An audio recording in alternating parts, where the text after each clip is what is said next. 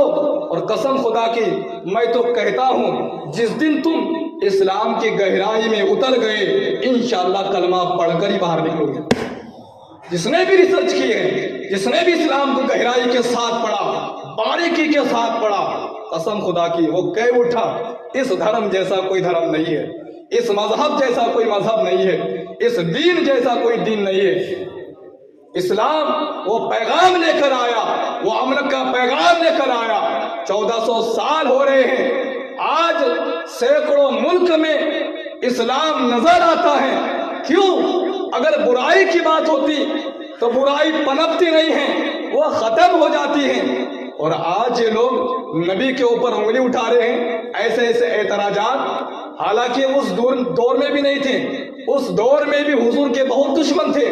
ابو جہل تو اتنا بڑا دشمن تھا کہ بس وہ دیکھتا تھا ان میں کون سی غلطی نظر آ جائے، میں کون سی ایسی غلطی ڈھونڈ لوں، کون سا ایسا عیب تلاش کر لوں کہ بس میں دنیا میں اس کا چرچا کرتے پھر دیکھو تم جسے نبی کہتے ہو اس میں تو یہ غلطی ہے۔ تو اگر یہ بات اگر غلط ہوتی کہ حضور نے 9 سال کی لڑکی سے شادی کی ہے تو تم سے سب سے بڑا دشمن تو ابو جہل تھا، سب سے بڑا دشمن تو ابو جہل تھا۔ ارے یہ مسئلہ تو تبھی چھڑ جاتا۔ میں کہتا ہوں نا، بڑے بڑے مگرمچھ آئے، چھوٹے چھوٹے مینڈک ابھی ٹائے کر رہے ہیں، وہ اتنا بڑا مگرمچھ تھا بس حضور کے عیب تلاشتا تھا، کوئی تو غلطی مل جائے۔ تو کبھی کبھی جب اس دور میں بادشاہ تھے تو بادشاہوں کے دربار میں جب لوگ شکایت کرتے تھے کہ یہ ہمارے بتوں کو ایسا ویسا کہہ رہے ہیں کہ دیکھو اللہ تبارک و تعالیٰ ایک ہے، تو جب پوچھنے والا یعنی جو بادشاہ وقت ہوتا تھا وہ کہتا تھا کہ بتاؤ تمہارے نبی میں خرابیاں کیا ہے، ان میں عیب کیا ہے، ان میں غلطیاں کیا ہے، تو وہ لوگ غلطیاں بتانے کے بجائے تعریفیں کرتے تھے، یعنی وہ کوشش کرتے تھے کہ اب ہم یہ بتائیں گے، اب ہم یہ بتائیں گے، تو ان کی سوچیں ہوتی تھی کہ نہیں اب ہم اس بات کو غلطی کے طور پر بتائیں گے، تو وہ تعریف بن جاتی تھی۔ سبحان اللہ، وہ بات تعریف، یعنی حضور میں کوئی عیب تھا ہی نہیں، کوئی غلطی تھی نہیں، وہ غلطی کے طور پر بتانا چاہتے تھے، وہ تعریفیں بن جاتی تھی، اس لیے کہ وہ غلطی تھی نہیں۔ ان کو ایسا لگتا تھا کہ جیسے کہ آج اس نے غلطی کے طور پر یہ بتانا چاہا کہ حضور نے 9 سال کی لڑکی سے شادی کی۔ الحمدللہ جب اس کا جواب ملا مسلمانوں کو تو پتا ہی تھا، غیر مسلم بھی حیران ہو گئے، مسلمانوں کو پتا ہی تھا مگر جو غیر مسلم تھے وہ بھی کہہ اٹھے کہ نہیں یار یہ جو جواب ہے یہ واقعی صحیح ہے۔ تو تم اگر غلطیاں بتانا چاہتے ہو تو میرے حضور میں کوئی غلطی ہے ہی نہیں، کوئی عیب ہے ہی نہیں، کیونکہ میرے آقا صلی اللہ تعالی وسلم ساری دنیا میں ایسے بے مثال ہے کہ حضور کے جیسا کوئی ہے ہی نہیں۔ تو حضرات گرامی، حضور تمام کائنات کے لیے رحمت بن کر آئے۔ اس دور میں بھی مخالفین بہت تھے، آپ کے دشمن بہت تھے، مگر آقا صلی اللہ تعالی علیہ وسلم اگر چاہتے تو بس ایک ہی پل میں، ایک ہی وقت میں ان لوگوں کو ختم کر سکتے تھے۔ مگر میرے آقا صلی اللہ تعالی علیہ وسلم نے اگر جب بھی دعا کے لیے ہاتھ اٹھاتے تھے تو دعا یہ ہوتی تھی کہ پاک پروردگار عالم تو ان کی نسلوں میں مسلمانوں کو پیدا کر، تو ان کی نسلوں میں مسلمانوں کو پیدا کر۔ اور وہ دعا دیکھنے میں آئی کہ جس دیش میں آپ کے مخالفین تھے کئی ملکوں میں آج مسلمان پائے جاتے ہیں، اور الحمدللہ یا رسول اللہ کا نعرہ خالی ہندوستان میں نہیں ہر اس دیش میں لگ رہا ہے جہاں مسلمان پائے جا رہے ہیں، نبی کا نام ہر اس دیش میں لیا جا رہا ہے جس دیش میں مسلمان پائے جا رہے ہیں۔ لوگوں نے بہت کوشش کی اس کو گھٹانے کی، مگر اسلام وہ پودا ہے، کاٹو تو ہرا ہوگا، تم جتنا تراش ہوں گے وہ اتنا ہی بڑا ہوگا۔ جانتے ہو کہ جب ابو جہل نے سوچا کہ یہ معجزے دکھاتے ہیں، میں ان کے پاس کنکری لے کر گیا، کنکری نے بھی کلمہ پڑھ دیا، اور بہت سے معجزے انہوں نے کر کے دکھائے. تو میں ایک ایسا پلان ڈھونڈتا ہوں جسے یہ کر نہ پائے. تو اس کے دماغ میں آیا کہ میں اب یہ کہوں گا ان سے کہ اگر آپ نبی ہو تو پھر جو یہ چاند ہے نا یہ چاند کے 2 ٹکڑے کر کے دکھاؤ. ابو جہل کہہ رہا ہے کہ اگر آپ نبی ہو تو چاند کے 2 ٹکڑے کر کے دکھاؤ. یعنی وہ بھی جانتا تھا کہ جو نبی ہوتا ہے وہ چاند کے 2 ٹکڑے کرتا ہے. وہ بھی جانتا تھا کہ جو نبی ہوتا ہے وہ چاند کے 2 ٹکڑے کرتا ہے. تو پھر اس نے ایک جو آدمی تھا حبیب یمنی کر کے اس کو بلایا. حبیب یمنی ایسا تھا کہ جو باتوں کے داؤ پیچ جانتا تھا. باتوں کے داؤ پیچ میں وہ آدمی کو پچھاڑ دیتا تھا. آدمی کتنا بھی صحیح رہے, کتنا بھی حق پہ رہے, مگر یہ ایسا شخص تھا کہ باتوں کے ایسے داؤ پیچ جانتا تھا, بات کو ایسے الٹتا تھا کہ اس کی جیت ہو جاتی تھی. بھلے سے وہ جھوٹا تھا مگر اس کی جیت ہو جاتی تھی. اس کو لایا گیا, یعنی کتنی کوششیں کی گئی. اس کو لایا تو فرمایا بھائی تو ہی کچھ کر, ہم نے تو بہت کوشش کر لی, اب تو ہی کچھ کر. اب اس نے کہا کہ اگر آپ نبی ہیں تو میں چاہتا ہوں کہ آپ ایک کام کر کے دکھائیں. میرے آقا صلی اللہ علیہ وسلم نے فرمایا کہ ٹھیک ہے, وہ کون سا کام ہے؟ فرمایا کہ آپ بتا سکتے ہیں؟ فرمایا ہاں, تیرے ذہن میں یہی ہے نا کہ میں چاند کے 2 ٹکڑے کر کے دکھا دوں؟ تیرے ذہن میں یہی ہے نا کہ میں چاند کے 2 ٹکڑے کر کے دکھا دوں؟ اس نے کہا کہ ہاں یہی ہے. آقا صلی اللہ علیہ وسلم نے انگلی کا اشارہ کیا اور چاند کے 2 ٹکڑے ہو گئے. ابو جہل جادوگر کہہ کے بھاگا, حبیب یمنی نے کلمہ پڑھا, مسلمان ہو گئے. ابو جہل جادوگر کہہ کے بھاگا, حبیب یمنی نے کلمہ پڑھا, مسلمان ہو گیا. تو بات یہ ہے کہ میرے آقا صلی اللہ تعالی علیہ وسلم جو چاند کے ٹکڑے کرانے والے ہیں, ڈوبے سورج کو پلٹانے والے ہیں, درخت کو اپنے پاس بلانے والے ہیں. ایک عربی آیا, فرمایا حضور آپ جب نبی ہیں تو میں چاہتا ہوں کہ مجھے کوئی معجزہ دکھائیں. فرمایا کیا معجزہ دیکھنا چاہتا ہے؟ فرمایا کہ حضور وہ جو درخت ہے نا, بہت بڑا درخت تھا, پیڑ تھا. فرمایا وہ جو درخت ہے نا, کیا آپ اس کو قریب بلا سکتے ہیں؟ کیا آپ اس کو قریب بلا سکتے ہیں؟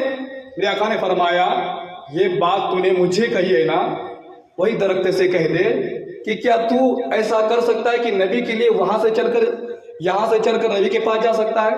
جو تو بات مجھے کہہ رہا ہے وہی درخت سے کہہ دے. اب یہ بات اور بھی مزیدار تھی. وہ جیسے ہی درخت کے پاس جاتا ہے, پیڑ سے کہتا ہے, عرض کرتا ہے کہ وہ نبی ہے, کیا تو انہیں نبی مانتا ہے؟ اگر نبی مانتا ہے تو پھر وہ تجھے بلا رہے ہیں. وہ ادھر سے جھکتا ہے, ادھر کی جڑیں جو ہے باہر نکل آتی ہے, ادھر جھکتا ہے, ادھر کی جڑیں باہر نکل آتی ہے. اسی طرح سے وہ جڑوں کو نکال کر اور پھر اپنی شان کے مطابق چل کر حضور کے قریب آتا ہے, قدموں کو چومتا ہے. پھر عربی جب یہ دیکھتا ہے, فرمایا حضور میرا تو دل چاہتا میں آپ کو سجدہ کروں, کیونکہ اتنا بڑا جب اس نے کمال دیکھ لیا اس کا دل کہنے لگا حضور میں آپ کو سجدہ کروں. فرمانا سجدہ صرف خدا کے لیے ہے, سجدہ صرف رب کے لیے ہے, اس لیے کہ اگر خدا کے بعد سجدہ کرنے کا حکم ہوتا تو میری شریعت میں حکم ہوتا کہ بیویاں اپنے شوہروں کو سجدہ کریں. اگر خدا کے بعد اگر سجدے کا حکم ہوتا تو میری شریعت میں حکم ہوتا کہ بیوی اپنے شوہر کو سجدہ کرے. فرمایا حضور کیا پھر میں آپ کی قدم بوسی کر سکتا ہوں, آپ کا ہاتھ چوم سکتا ہوں, مصافحہ دے سکتا ہوں؟ حضور نے اس کی اجازت دی. تو آقا صلی اللہ علیہ وسلم کی یہ کمالات ہیں الحمدللہ. مگر جب ہم حضور کی زندگی پڑھتے ہیں تو واقعی ہم خالی یہ نہیں دیکھتے کہ حضور معراج شریف میں گئے تو حضور آسمانوں سے اڑ کر گئے. ہم جب حضور کی زندگی پڑھتے ہیں تو ہم ایسی زندگی پڑھتے ہیں کہ حضور کی زندگی کے ہر پہلو دیکھتے ہیں. اس لیے کہ حضور کا آسمانوں پر اڑنا ہمیں یہی کمال نہیں لگتا, بلکہ حضور کا زمین پر چلنا ہمیں یہ بھی کمال لگتا ہے. حضور کا چاند کے 2 ٹکڑے کرنا ہمارے لیے یہی کمال نہیں ہے جو حضور جو روٹی کے 2 ٹکڑے کر رہے ہیں ہمارے لیے یہ بھی کمال ہے. بلکہ ہم تو یہ سمجھتے ہیں کہ حضور کے لیے ہمارے لیے جو سب سے بڑا کمال ہے تو چاند کے 2 ٹکڑے نہیں ہیں، روٹی کے 2 ٹکڑے کرنا ہے۔ ہمارے لیے جو سب سے بڑا کمال ہے تو یہ نہیں ہے کہ حضور نے آسمانوں پر گئے، بلکہ ہم یہ سمجھتے کہ حضور زمین پر چلے۔ یعنی ایک ایسی بات ہے کہ اگر کوئی پرائم منسٹر اگر پلین میں اگر بیٹھتا ہے، اس میں کوئی بڑی بات نہیں ہے۔ ہاں اگر کوئی سادہ سا آدمی، کوئی غریب مزدور کوئی اگر بیٹھ جائے تو پھر ہم کوئی بات بتائیں گے کہ یار یہ گاؤں کا بیچارہ غریب تھا، اس نے اسٹیٹس رکھا، واقعی وہ پلین میں بیٹھا تھا۔ مگر اگر کوئی پرائم منسٹر اگر یہ چیختا پڑے یا پھر کوئی یہ کہے، اس کے بھکت کہے کہ ہمارے پرائم منسٹر تو پلین میں بیٹھے، تو کوئی یہی کہے گا نا کہ یہ لوگ جو سب سے بڑے بے وقوف لگتے ہیں، پرائم منسٹر پلین میں بیٹھ گیا تو یہ کون سی بڑی بات ہے؟ بڑی بات تو یہ کہ بیچارہ غریب مزدور پلین میں بیٹھا۔ پرائم منسٹر کے لیے تو بڑی بات یہ ہے کہ وہ سائیکل پہ چل رہا ہے، وہ موٹر سائیکل پہ چل رہا ہے۔ تو حضور نبی کریم صلی اللہ تعالی وسلم کے لیے کیا بڑی بات ہے وہ آسمانوں پہ اڑے، اتنی بڑی ہستی زمین پہ چلی، کتنا بڑا کمال ہے، سبحان اللہ۔ ان کے لیے کیا بڑا کمال ہے کہ انہیں چاند کے 2 ٹکڑے کیے، کتنا بڑا کمال ہے کہ حضور نے روٹی کے 2 ٹکڑے کیے، یعنی ایک انسانی زندگی جی اور جی کر دکھائی اور لوگوں کو یہ بتایا۔ مگر آج کچھ ایسے لوگ نکل پڑے، وہ کہتے ہیں ارے حضور تو ہمارے جیسے، ہم کھانا کھاتے وہ بھی کھانا کھاتے، ہم روٹی توڑتے وہ بھی روٹی توڑتے، ہم سوتے وہ بھی سوتے، ہم جاگتے وہ بھی جاگتے، ہم پانی پیتے وہ بھی پانی پیتے، ہم چلتے وہ بھی چلتے۔ ارے جاہل، میرے حضور کھانا نہ کھاتے، تجھے کھانا کھانے کا سلیقہ کون بتاتا؟ میرے حضور سوتے نہیں، تجھے سونے کا ڈھنگ کہاں سے آتا؟ میرے حضور نے اگر دنیاوی زندگی جی تو اسی لیے کہ مسلمانوں زندگی کیسے جینا ہے یہ تم آج مجھ سے سیکھ لو۔ اور بے شک پھر ہم حضور کی جب سیرت پڑھتے ہیں تو ہم حضور کے ہر پہلو کو دیکھتے ہیں۔ جب ہم یہ دیکھتے ہیں کہ حضور نے چاند کو توڑا تو ہم کبھی اس نبی کو اپنے جیسا نہیں کہتے، اور جب ہم یہ دیکھتے ہیں کہ حضور نے کھانا کھایا تو ہم اس نبی کو کبھی خدا نہیں کہتے۔ جب ہم شب معراج بناتے ہیں تو عقیدہ کہ حضور جیسا کوئی نہیں۔ جب ہم میلاد بناتے ہیں تو بے شک اس لیے کہ نبی سب سے افضل و اعلیٰ ہے مگر خدا نہیں، اس لیے کہ میلاد حضور کا خدا پیدا نہیں ہوتا۔ آقا صلی اللہ تعالی علیہ وسلم جب آپ کی پیدائش ہوئی حضرت آمنہ کے گھر تو ایک نور، اور جب ڈلیوری ہوتی ہے وہ ایک بدبو سی چھا جاتی ہے، مگر جب حضور کی پیدائش ہوئی تو اتنی خوشبو کہ مکے کی گلیاں مہک گئی، ان کی مہک نے دل کے گنچے کھلا دیے، جس راہ چل گئے ہیں کوچے بسا دیے ہیں۔ مکے کی گلیاں مہک اٹھی، اور جانتے ہو جب حلیمہ سعدیہ حضور کو لینے کے لیے آئے، واقعہ تو میں تفصیل کے ساتھ بھی بتا سکتا ہوں مگر میں تھوڑا سا الگ انداز میں اس کو سمیٹ کر بتا رہا ہوں۔ حضرت حلیمہ سعدیہ حضور کو لینے کے لیے آئی تو کچھ جو آپ کے ساتھ والی داعیہ تھی فرمایا حلیمہ مکے میں تو کوئی بچہ نہیں ہے، ایک ہی بچہ ہے جو یتیم ہے، حالانکہ ان کو کیا معلوم کو یتیم نہیں، یتیموں کو سہارا دینے والا ہے۔ فرمایا ایک ہی بچہ ہے جو یتیم ہے، اس کے والد کا انتقال ہو چکا ہے، وہ ایک بچہ ہے، تو اسے لے لے، باقی سب کوئی نہیں ہے، اس لیے کہ تو نے بہت دیر کر دی، تو بہت لیٹ ہو گئی ہے۔ فرمایا کیا کروں، میری اٹھنی اتنی بیمار تھی، کتنی مرتبہ تو وہ رکی، آرام کیا اس نے، پھر اس کو زبردستی اٹھا گیا، اس لیے بہت دیر ہو گئی۔ یعنی حلیمہ آ رہی تھی، داعیہ مکے سے جا رہی تھی، اب خالی ہاتھ جانا اچھا نہیں ہے، تو حضرت دائی حلیمہ سعدیہ حضرت آمنہ کے گھر جاتی ہے۔ فرمایا بہن کیا میں اس بچے کو لے جا سکتی ہوں؟ یعنی اس وقت یہ دستور تھا کہ کچھ غریب لوگ مکے سے بچے کو لے جاتے تھے، ان کی پرورش کرتے تھے، ان کے لیے ان کو بہت ہی انعام و اکرام ملتا تھا۔ فرمایا بہن تو آئی ہے مگر دیکھ یہ بچے کا جو باپ ہے وصال کر چکا ہے۔ فرمایا دیکھ بہن میں پہلے بچے کو دیکھنا چاہتی ہوں۔ جیسے ہی بچے کو دیکھا میرے آقا صلی اللہ علیہ وسلم مسکرائے، ایسا لگ رہا تھا کہ دائی حلیمہ نے بچے کو نہیں، میرے آقا نے دائی حلیمہ کو چنا ہو۔ تو آقا صلی اللہ علیہ وسلم کو گودی میں اٹھایا، حضرت حلیمہ کے سینے میں محبت پیدا ہو گئی۔ فرمایا بہن اب میں